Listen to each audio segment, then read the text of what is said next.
Welcome to JLL's annual Student Market Report, our annual publication detailing the state of the purpose-built student accommodation market in Australia. Our research is focused on the size of the Australian higher education market, with a particular emphasis on the role of international students in the market.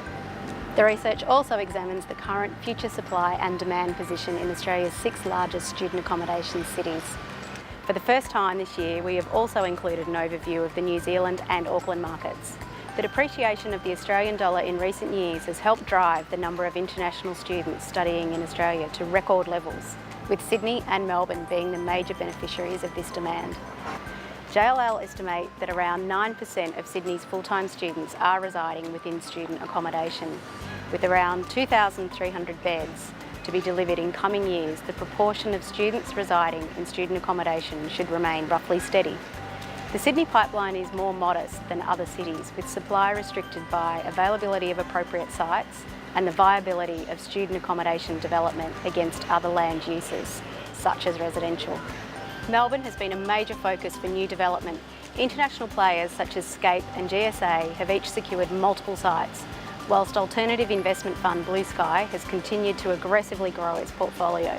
Overall, JLL estimate that around 8% of Melbourne's full-time student population resides within student accommodation, and with a pipeline of close to 8,000 beds to be delivered by 2020, this ratio will grow quickly.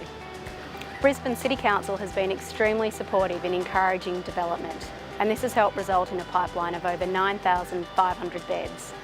Whilst this could test the extent of underlying demand in the market, JLL expect a number of projects to be shelved or delayed, which will help to minimise the impact on the market. Looking forward, the student accommodation market is expected to remain buoyant in 2017, driven by the ongoing growth in overseas students. Opportunities for further growth in beds still exist to satisfy demand, with Sydney, Perth and several regional locations being particularly attractive. JLL expects Australia to remain firmly on the radar of global investors, with one or more new entrants to the market anticipated in 2017. Sale of CLV's portfolio will also be followed closely by the market to see any further evidence of yield compression, which has been a feature of the market over the past 12 months. JLL's specialist accommodation team looks forward to hearing from you and sharing some of our insights on this dynamic market. Please visit our website for all of the latest news and research, as well as following us on Twitter and LinkedIn. Thank you.